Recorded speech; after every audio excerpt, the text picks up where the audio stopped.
আমি বিছানায় শুয়েছিলাম। মনে হচ্ছিল আন্টি এলে কিছুক্ষণ গল্প হবে।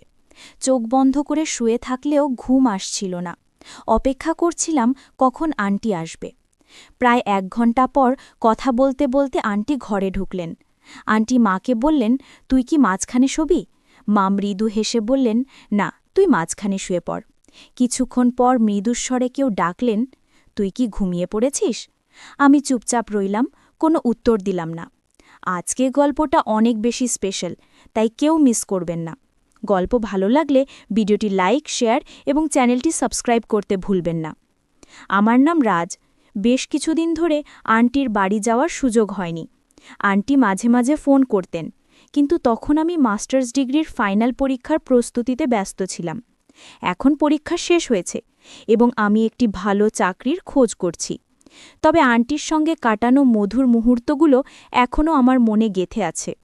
আমি প্রায়ই ভাবতাম আন্টির সঙ্গে দেখা করতে আবার কখন যাব, কারণ আন্টি আমাকে খুব ভালোবাসেন। আন্টি দেখতে খুব সুন্দর, আর তিনি একটু স্বাস্থ্যবান হওয়ায় তাকে আরও সুন্দর লাগে। তার হাতের রান্না করা খাওয়ার ইচ্ছায় ঠিক করলাম এবার আন্টির বাড়িতে গিয়ে কিছুদিন থাকব।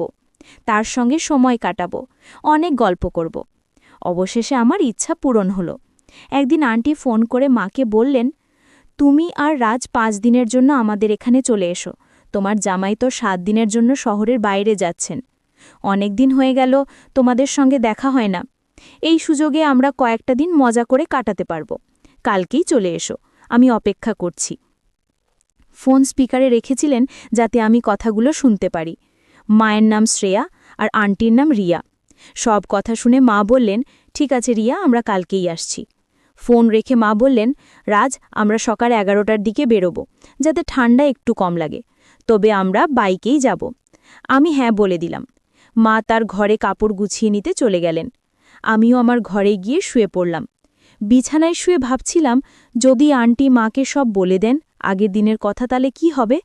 আর যদি মায়ের সঙ্গে আন্টি আমার সঙ্গে কিছু করেন, তাহলে পরিস্থিতি কেমন হবে? এসব ভাবতে ভাবতে কখন যে ঘুমিয়ে পড়লাম বুঝতে পারলাম না। আন্টি আমার বন্ধু মতো ছিলেন, তিনি আমার সঙ্গে খুব ফ্রি থাকতেন। পরের দিন আমি আর মা সকালবেলায় চা নাস্তা সেরে তৈরি হয়ে নিলাম। ঠিক ১১টা বাজে আমরা বাইক নিয়ে রওনা হলাম। আন্টির গ্রামের রাস্তায় প্রায় ৩ ঘণ্টার ছিল। আমরা দুজনেই নিজের চিন্তায় মগ্ন ছিলাম। শহরের সীমানা পেরোতেই কাঁচা রাস্তা শুরু হলো। বাইকের পেছনের সিটটা একটু উঁচু থাকায় মা বারবার আমার সঙ্গে ধাক্কা খাচ্ছিলেন। আমি মাকে বললাম, ভয় পেও না মা, আমাকে শক্ত করে ধরে রাখো। মায়ের বাইকে চড়ার অভ্যেস কম থাকায় তিনি এক হাতে আমার কাঁধ শক্ত করে ধরলেন এবং অন্য হাতে আমার পায়ের ওপর আঁকড়ে ধরে বসে রইলেন। কাঁচা রাস্তায় প্রচুর গর্ত ছিল। আমি বাইকটা আস্তে চালাচ্ছিলাম। হঠাৎ একবার একটি গর্ত এড়ানোর চেষ্টা করছিলাম। তখন বাইকের চাকা আরেকটি গর্তে পড়ে গেল। আমরা দুজনেই একটু ওপরে লাফিয়ে উঠলাম। মা কোমর আর পায়ে ব্যথা পেলেন। মা বললেন, কি ভয়ঙ্কর রাস্তা! মানুষ কিভাবে বাইকে এই রাস্তায় যাতায়াত করে কে জানে। আমি বললাম, মা, বৃষ্টির কারণে রাস্তার এই অবস্থা, আর একটু এগোলেই ভালো রাস্তা পাব।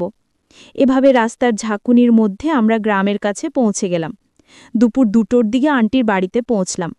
বাইকের শব্দ শুনে আন্টি উঠোনে এসে হাজির হলেন। আমাদের দেখে তার মুখে খুশির ঝিলিক ফুটে উঠল। আন্টি মাকে জড়িয়ে ধরলেন। মাও তাকে শক্ত করে আলিঙ্গন করলেন। দুজনেই একে অপরের খবর নিতে ব্যস্ত হয়ে পড়লেন। অনেকদিন পর তাদের দেখা হলো। এরপর মা বাড়ির ভেতরে চলে গেলেন। আন্টি আমাকে জড়িয়ে ধরে বললেন, কিরে দুষ্টু, এতদিন হয়ে গেল আসার নাম নেই। আর তুই এত সাজগোজ করে কেমন করে এলি? এবার তোর মাকে সব বলতেই হবে। তোর বিয়ের কথাও বলতে হবে, যাতে তাড়াতাড়ি তোর বিয়ে হয়। আমি একটু দূরে সরে গিয়ে বললাম, এসব কি বলছো আন্টি? আন্টি হেসে বাড়ির ভেতরে চলে গেলেন। আমিও ব্যাগ থেকে ব্যাগ নিয়ে ভেতরে ঢুকে পড়লাম। মা আর আন্টি তখন রান্নাঘরে গল্প করছিলেন। আমি ব্যাগ রেখে ফ্রেশ হতে চলে গেলাম। ফ্রেশ হয়ে কাপড় বদলানোর পর বড় ঘরে গিয়ে বসলাম। এদিকে মা আর আন্টি ডাইনিং টেবিলে খাবারের প্লেট সাজাচ্ছিলেন। হঠাৎ আন্টি আমাকে ডেকে বললেন, এসো, খেতে বসো। আমি তাদের সঙ্গে বসে খাবার খেতে শুরু করলাম। খাবার সময় বিভিন্ন বিষয় নিয়ে কথা হচ্ছিল। মজা করতে করতে খাওয়া শেষ হলো। তখন মা বললেন, রিয়া, কি বলবো তোকে, রাস্তা এতটাই খারাপ ছিল যে বাইকে ধাক্কা খেতে খেতে আমার কোমর আর শরীর ব্যথা হয়ে গেছে। পুরো শরীরটাই যেন ব্যথায় ভরে গেছে। এখন তুই কিছু কর, আমি বেশ অসুস্থ হয়ে পড়ছি।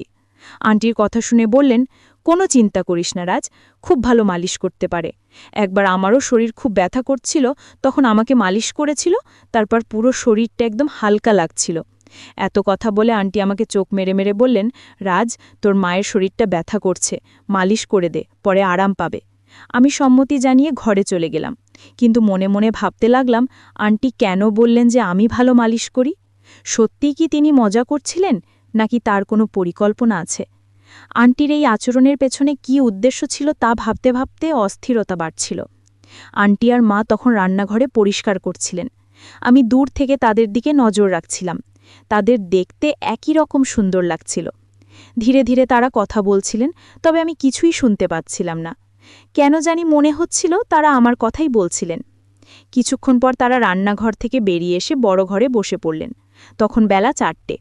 আন্টি বললেন, শ্রেয়া, তুই একটু কাপড় বদলে নে, গাউন এনেছিস? যদি না আনিস তাহলে আমারটা নে। তারপরে এক গ্লাস পানি খেয়ে শুয়ে পড়। রাজ তোর শরীরটা মালিশ করে দেবে যাতে ব্যথা কমে যায়। এতটুকু বলে তারা নিজেদের ঘরে চলে গেলেন। আমি বসে বসে ভাবছিলাম, জীবনে কখনো এমন ধরনের কাজ করিনি। কিছুক্ষণ পর আন্টি রান্নাঘর থেকে একটি পাত্রে তেল নিয়ে এলেন। বললেন, চল, সময় হয়েছে। আমি কিছু না বলে চুপচাপ তার পেছনে শোবার ঘরে গেলাম। সেখানে গিয়ে দেখি মা বিছানায় শুয়ে আছেন। মায়ের পা এবং শরীরে প্রচণ্ড ব্যথা ছিল, কারণ বাইকে আসার সময় পড়ে গিয়েছিলেন। মাসে দেখে মনোযোগ দিয়ে তাকিয়ে রইলাম। হঠাৎ খেয়াল করলাম আন্টি আমার পাশে দাঁড়িয়ে আছেন। আন্টি হেসে বললেন, কি দেখছিস রাজ? আগে কখনো তোর মাকে দেখনি? তোর মাকে একটু তেল দিয়ে মালিশ কর, তার অনেক কষ্ট হচ্ছে, কারণ মাকে সুস্থ করতে হবে। মা মুখটা একটু ঘুরিয়ে নিলেন। এরপর আন্টি একটু দূরে শুয়ে মাকে জিজ্ঞেস করলেন, কেমন লাগছে শ্রেয়া? মা বললেন, এখন কিছুটা ভালো লাগছে রিয়া, তুই থাকায় আজ একটু ভিন্ন কিছু করলাম। আন্টি মায়ের মাথায় হালকা চাপ দিয়ে বললেন, এত বাচ্চা সুলভ কথা বলছিস কেন? রাজ তো পাশে রয়েছে। মা একটু লজ্জা পেয়ে হেসে বললেন, আর কথা বাড়াস না, না হলে পুরো ব্যাপারটা নাটকের মতো হয়ে যাবে। এরপর মা আমাকে বললেন, রাজ, বেশ আরাম হচ্ছে, আর বেশি মালিশ করার দরকার নেই, শরীরটা এখন বেশ ভালো লাগছে, মনে হচ্ছে ব্যথা কিছুটা কমে গেছে। তবু আমি আর কিছুক্ষণ মালিশ করে দিলাম। প্রায় আধ ঘন্টা পর মা শান্ত গলায় বললেন, এবার যথেষ্ট হয়েছে রাজ, অনেক স্বস্তি লাগছে। আমি উঠে দাঁড়ালাম। তখন মায়ের পাশে দাঁড়িয়েছিলাম। মা হঠাৎ পাশ ফিরে শুয়ে পড়লেন। আন্টি এসে বললেন, আরে শ্রেয়া, এখনও তো কিছু অংশ বাকি আছে। মা একটু লজ্জা পেয়ে বললেন, থাক রিয়া, রাজের সামনে এটা করতে একটু অস্বস্তি লাগছে। মালিশ শেষ হবার পর মা বেশ ভালো বোধ করতে লাগলেন। আমরা সবাই বাইরে এসে একটু বিশ্রাম নিলাম। এরপর আন্টি আমাদের ডেকে বললেন, রাজ অনেক দিন হয়ে গেল, চল ভেতরে যাই। আমি রাজি হয়ে ভেতরে গেলাম। সেখানে আমরা সবাই মিলে খেতে বসলাম। খাবার সময় আন্টি আমাকে জিজ্ঞেস করলেন, তাহলে রাজ, মায়ের মালিশ করে কেমন লাগল? আমি হেসে বললাম, প্রথমে একটু অস্বস্তি হচ্ছিল, কিন্তু তোমার কথাই সাহস করে করলাম। আন্টি হেসে বললেন, দেখেছ মা, এখন অনেকটা ভালো আছে। আমি বললাম, হ্যাঁ, এটা তোমার কারণেই সম্ভব হয়েছে। আন্টি হেসে বললেন, তাহলে পরের বার আরেকটু ভালোভাবে করিস, যাতে তার ব্যথা দ্রুত সেরে যায়। পারবি তো? আমি মৃদু হেসে বললাম, ঠিক আছে। আমিও চাই মা দ্রুত সুস্থ হয়ে উঠুক। আন্টি তখন শান্তস্বরে বললেন, চিন্তা করিস না। আমার চোখ হঠাৎ আলমারির আয়নার দিকে গেল। দেখি দরজার কাছে মা দাঁড়িয়ে আছেন, তবে আন্টি সেটা খেয়াল করেননি। আমি ভান করলাম যেন কিছুই দেখিনি। এরপর আমরা ঘরে ফিরলাম। তখন বিকেল 4টে। আন্টি বললেন, রাজ, বাইরে যেতে চাইলে আগে চা খেয়ে যা। মা হেসে বললেন, হ্যাঁ রিয়া, চা বানাও, একটু গরম চা এখন বেশ ভালো হবে। তবে তোমার কি ঠান্ডা লাগে না? মায়ের গলায় মজার সুর ছিল। আন্টি মায়ের ইন্দিকটা বুঝে হাসলেন, তারপর উত্তর দিলেন, আরে শ্রেয়া, আমাদের তো ঠান্ডার সাথে অভ্যেস হয়ে গেছে, তোমাদের শহরে কি এমন ঠান্ডা হয়? এটা বলে আন্টি রান্নাঘরে গিয়ে চা বানাতে লাগলেন। কিছুক্ষণ পর চা বানিয়ে আনলেন, আর আমরা 3জন একসঙ্গে চা খেলাম। চা খাবার পর আমি মাকে বললাম, মা, আমি একটু বাইরে ঘুরতে যাচ্ছি। মা বললেন, হ্যাঁ যা, একটু ঘুরে আয়, তবে বেশি দেরি করিস না, তাড়াতাড়ি ফিরে আয়। আমি মাথা নেড়ে বাইরে বেরিয়ে পড়লাম। হাঁটতে হাঁটতে নদীর ধারে চলে গেলাম। মনটা একদম শান্ত হয়ে গেল। ঠান্ডা বাতাস শরীরে লাগছিল, আর আমি নানা বিষয় চিন্তা করতে শুরু করলাম। কিছুদিন আগের ঘটনাগুলো ভাবছিলাম। আন্টির সাথে শেয়ার করা কথাগুলো কি মা কিছু জানেন? মা কিছু বলেননি ঠিকই, তবে সবকিছু কি স্বাভাবিক? মাথায় অনেক প্রশ্ন ঘুরছিল। এই সব চিন্তা নিয়েই নদীর ধারে কিছুক্ষণ বসে থাকার পর উঠে দাঁড়ালাম। তখন বাইরে অন্ধকার ঘনিয়ে আসছিল, আর ঠান্ডা বাতাসও বেড়ে গিয়েছিল। ধীরে ধীরে বাড়ির পথে রওনা দিলাম। বাড়ি পৌঁছাতে রাত প্রায় ৮টা বেজে গেল। ভেতরে ঢুকে দেখি মা আর আন্টি রান্নাঘরে রাতের খাবার তৈরি করছেন। আমাকে দেখে মা মিষ্টি গলায় বললেন, আয় রাজ, আগে গরম পানিতে হাত মুখ ধুয়েবে, তারপর খেতে বস। প্রায় রাত ৯টা নাগাদ আমরা সবাই একসঙ্গে খেতে বসলাম। খাবার সময় আমি আন্টিকে বললাম, আন্টি, এখানে ঠান্ডাটা অনেক বেশি, আমাদের ওখানে এমন ঠান্ডা হয় না। আন্টি মুচকি হেসে বললেন, চিন্তা করিস না, আমার বাড়িতে হিটার আছে তো, তোকে ঠান্ডা লাগবে না। আমি বললাম, সত্যি? তাহলে ঠিক আছে, আজ একটু আগে ঘুমোবো, বেশ ক্লান্ত লাগছে। আন্টির কথা শুনে মা মজা করে বললেন, তুই এত ছোট, তোর আবার কি ক্লান্তি? আন্টি হেসে বললেন, আরে শ্রেয়া, এত পথ পাড়ি দিয়ে এসেছে, তার ওপর রাস্তার এমন অবস্থা। আমরা সবাই গল্প করতে করতে খাওয়া শেষ করলাম। তারপর মা আর আন্টি রান্নাঘর পরিষ্কার করতে ব্যস্ত হয়ে পড়লেন। আমি একটু বাইরে হাঁটতে গেলাম। কিছুক্ষণ পরে শোবার ঘরে গিয়ে দেখি ঘরটি আগে থেকেই গোছানো। বিছানায় একটি বড় কম্বল পাতা ছিল, যা দুজনের জন্য যথেষ্ট। আমি কাপড় পরিবর্তন করে কম্বলের নিচে ঢুকে শুয়ে পড়লাম। কিন্তু মাথায় নানা চিন্তা ঘুরছিল। হঠাৎ শুনি মা আর আন্টি কথা বলতে বলতে ঘরে ঢুকলেন। আন্টি মাকে বললেন, তুই কি মাঝখানে শুবি? মা হেসে উত্তর দিলেন, না রে, তুই শুইস, আমি পাশে শোবো। তাদের কথোপকথন চলতে থাকল, আর আমি চুপচাপ শুয়ে রইলাম। তাদের কথাগুলো শুনতে শুনতে কখন যে ঘুমিয়ে পড়েছিলাম টের পাইনি। সকালে ঘুম ভাঙতে দেখি মা রান্নাঘরে চা বানাচ্ছেন, পাশে আন্টি বসে আছেন। ঘরের পরিবেশটা কিছুটা অন্যরকম লাগছিল। মা আমাকে দেখে মৃদু হেসে বললেন, চা খাবে? আমি সম্মতি জানালাম।